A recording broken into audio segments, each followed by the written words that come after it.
Hey there, hi, welcome to the channel. I am Garrett and thank you for spending some time with me today because as a millennial and also an interior designer, I am going to share with you all of the design mistakes that millennials make when they are decorating their home. Whether you own, whether you rent, you need this video. So let's get into it. Now we are just having a polite conversation-ish.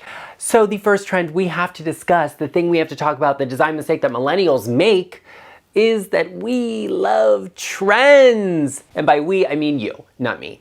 I love a trend, but I'm not gonna take advantage of every one of them. And millennials love trend-driven design. And I think it's because we are very easily influenced, right? Like social media, you see it all the time, people love it and you go for it. I have a list here of just a handful of trends, of design styles that were trending, okay, and that have now become dated, they're kind of out. Glam, farmhouse, all gray, everything, organic, modern. I'm literally seeing people still trying to teach you how to do organic, modern. It's been out for 2 years. Leave it in the past. Trends and styles come and go, and it's like you'll see something interesting in a magazine or something on social media, and like that person is going viral right now, and it takes over your social media feed. You see it all over. I get it. The whole point is millennials love a good trend, but what is more timeless is going to be your personal style. And you may like a trend or some part of it, and then you want to take advantage of that, but do it in a way that is personal to you. That way it doesn't become dated in like 2 or 3 years. For example, Grand Millennial was a big trend. I love classic furniture. I love traditional pieces. So yeah, I mean, when it was trending and things were becoming available and people were showing things that I was inspired by, I took advantage of it and I bought some things for my home. But I also love a little bit of organic modern. So when I see a piece that really speaks to me in that style, it's easy to recognize and I can take advantage of that and add it to my space, and it's beautiful. Like this vase I just got in my most recent video where I did like a shop with me haul video and I introduced you to, oh, sorry, it's super heavy, our new puppy. That was a great video. I love that piece. It's very organic, modern. It has like a very natural feel to it and I love that. But I also will take advantage of something like postmodern or something interesting like my Soriana sofa, like the sofa in this office. I love modern upholstery and I think it's interesting to layer together with more traditional pieces. That's me taking advantage of trends, but in a way that is true to my personal style. That's what creates a timeless design in your home. It creates something personal and interesting, unique. It doesn't create something that's like a big, boring white box where somebody is gonna sit there and be like, oh, you know, like I designed this, it's so different, it's so original, like here's how to not make your house be boring. And it's like, girl, you invented the boring house. Don't fall victim to those people that are gonna push their personal style on you. It's about you. It's about what's interesting for your home. You look at a top tier major interior designer, look at their social media feeds. Okay, I'm not talking about somebody that's trendy or viral right now. I'm talking about established designers who are featured in the best publications and magazines out there. They're not just replicating anything. They're looking and sourcing for interesting, unique pieces and creating spaces that are layered and beautiful but feel interesting, original, different, and unique. That's what your space has to be in order to be true to your personal style and also the needs that your home has. Or you're just gonna keep falling victim to all of these trends. You're gonna be redecorating and redesigning your house every 2 years, which as a designer, I do love that for me. I mean, I'm gonna make money off of it one way or another, and that's fine. However, if I was giving you advice, if you were my client, I would then come to you and say, well, let's do something a little more timeless. Who came to join us and say hello? Yes, a sweet little boy. And what was that, Arden? Oh, that is a really good point. If you wanted to become one of my clients and get your home straightened out and get your design questions answered, you could always go to intro.co/GarrettLeChic to book a one-on-one design and decorating consultation with me. Or with us. Arden might come and say hello, wouldn't you? That's right, intro.co/GarrettLeChic. Now the next mistake a lot of millennials make when they are decorating their home is that it's not actually a decorating mistake, it's a, you know, a personal trait, I guess. That's just a problem. We are collectors. Millennials love to collect. And I personally have a theory, okay, a conspiracy theory, but maybe not. I think it all stems from the Beanie Baby craze of the 90s, okay? If you were there, then you know. The Beanie Babies were everything. People were going crazy for them. They were like, you know, Beanie Babies that were like insanely rare and collectible. People had to have them. And now they're like, you know, worthless little stuffed animals with beans in them, which is just like weird. But there was also like, you know, the toys you would get from fast food restaurants and people would collect them, action figures, those sorts of things. People love to collect, especially millennials. And they collect all sorts of stuff, action figures, little dolls, little statues, those, all sorts of this stuff. It's a problem. It's a problem because of the way you're using it, not the fact that you have it. I'm a collector. I collect things that are beautiful though. I collect crystal, silver, I collect china. One of my favorite things to collect is Wedgwood. And a lot of people, when I say that, they're like, you think Wedgwood's so great, it's this, that, or whatever. I just love it. I just think it's beautiful. Okay, I don't think it's like the most expensive collection ever or whatever. I just love it. And so that's what a collection is sometimes. It's not something that's ultra valuable or rare or hard to find. It's just something you really, really like. And I think that's great. When it comes to a collection and decorating your home and you have a collection, small pieces need to be corralled together in some manner or some way. Like they need to be put all in the same place, preferably a cabinet of some sort. Not saying it needs to be like put into a cabinet where nobody can see it. It just depends on what you collect. But something that is going to hold them all in one. I have a gorgeous secretary cabinet, one of my favorite pieces of furniture I own, and I talk about it all the time because it's such a great piece of furniture to have. It's multifunctional, it's beautiful, and it gives me a lot of functionality and storage in my home, so it doesn't look like clutter is just scattered all over my house. Larger pieces I use as accessories and decor. You can use, it's like if you collect action figures and you have that like really modern kind of style, you just take them and use them as decor. You use them as like statues and figurines around your house. I have statues in my house too that I really love. They're not action figures, okay? Maybe they're bronze, but that's beside the point. However, you can use those things in an interesting way and use them as decor. Maybe your style is, very like kitschy and you like those things that maybe they're not the most elevated things in the world. That's fine, okay? Nobody is judging you for that. I'm judging you for how you're using them and making them elevated in your home. Hi there, Arden. Arden came back. He jumped down to go check out what Cornelius was doing, and now he's back in my lap. Would you like to say hello again to everybody? Cute boy. There he goes. There he goes. Arden is our new puppy. For those of you that don't know, that didn't watch the vlog, you can go check it out to hear more about him and the whole story and journey of him. But anyway, he loves to lay in my lap. And so that's where he's hanging out right now. But the collections. So yeah, use larger pieces as accessories and decor, whether that is, something really interesting or elevated, special, expensive you collect, or something that isn't that.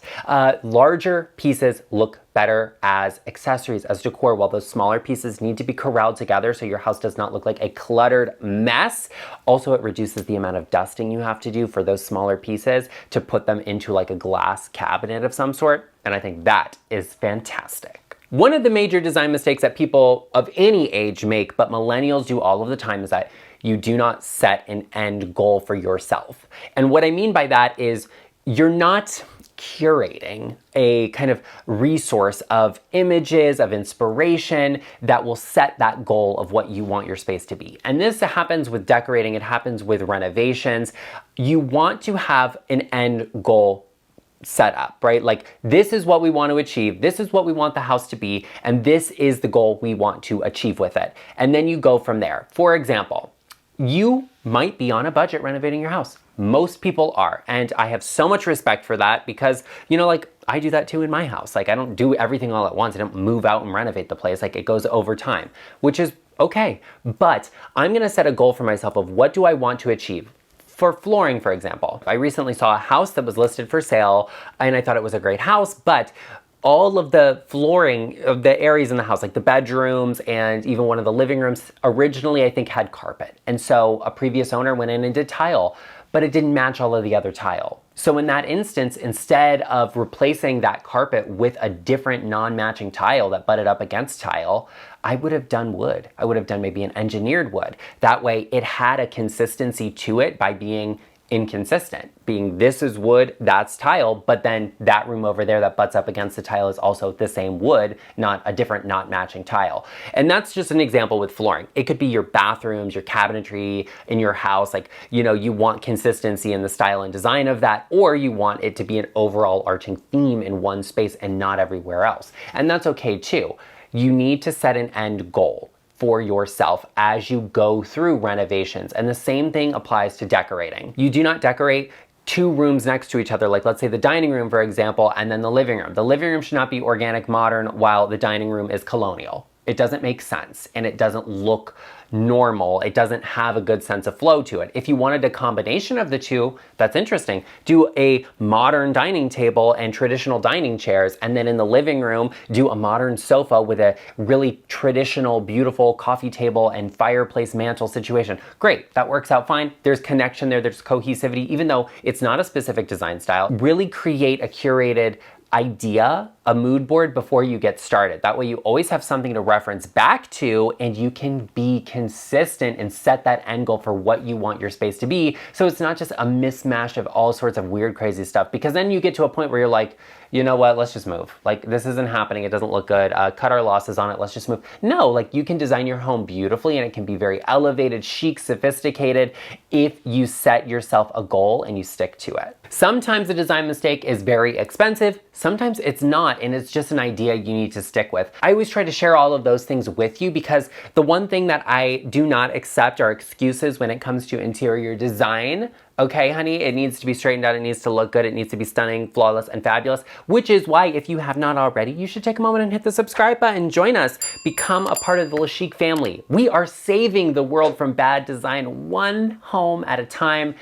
And honey, I hope yours isn't next, but it might be. So join us, hit that subscribe button. And for those of you who have been here, I want to let you know that our secret mission to defeat YouTube's algorithm by having you show up here in the first hour a video has gone live, it's working, and I am so grateful for it, and I hope you continue to do it because it means the world to a channel like mine. Smaller channels have to compete with larger channels and battle the algorithm, and you are helping me do it, and I am so grateful for that. And everybody should definitely take a moment and give this video a like, because I know you do. Now, another design mistake that millennials make, ooh, not me, but other millennials, is a pop of color.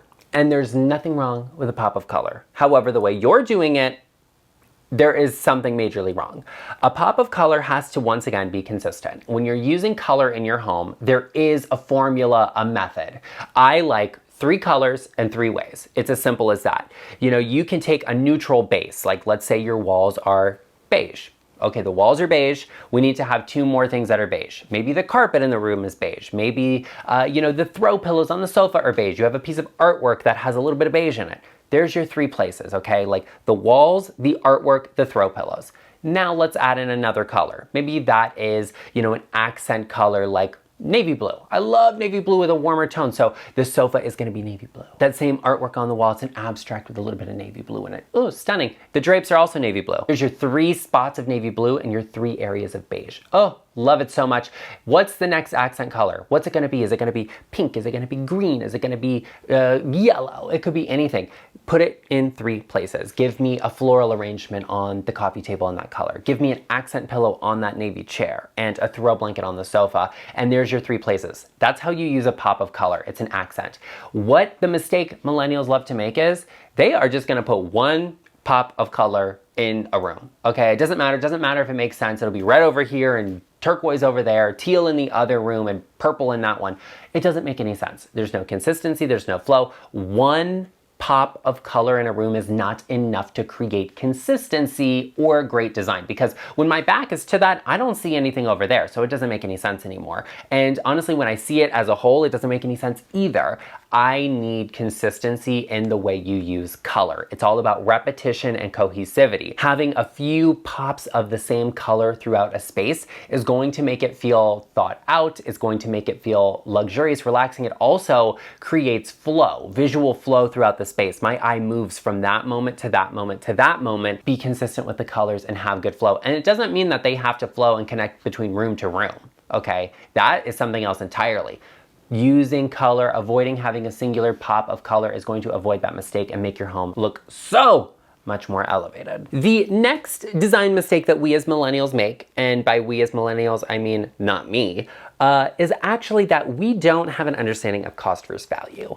And I'm not gonna be that person that sits here and is like giving you investment advice or whatever, because that's not my area of expertise, okay? My area of expertise is having a space that is stunning and good quality, and that's where we have to focus in. Let's say you find an end table at a box store, it's flat pack, and it's $15. Okay, like, wow, it's cheap. Like, that's not a lot of money for what that table is.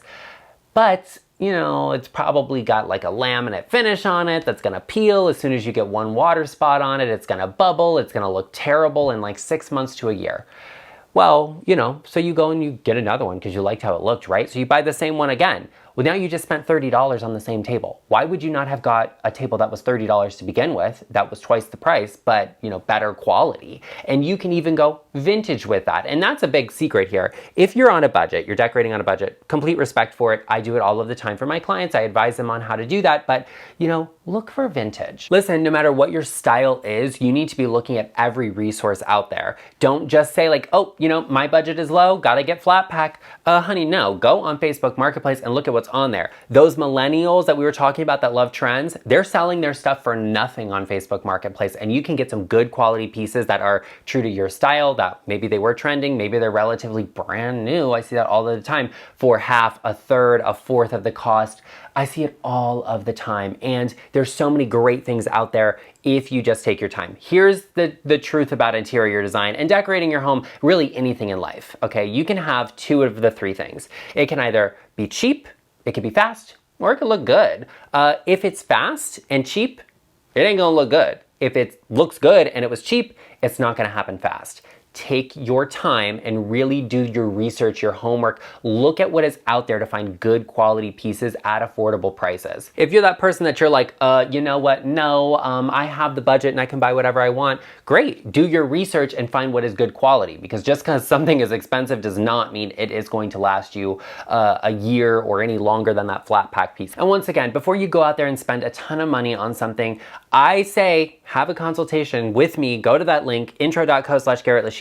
A little bit of my time could save you a lot of hassle, a lot of headache, a lot of heartache, and save you a lot of money in the long term. Well, if you didn't get to meet Arden, then be sure you check out this video right up here where you get to meet him and say hello and say hi to him. Hi. He's a sleepy little pup. And if you're watching this video because you're trying to figure out how to decorate your home, you may need to watch this one right here, all about avoiding things that make your house look cheap. So be sure you check it out, and I will see you right over there.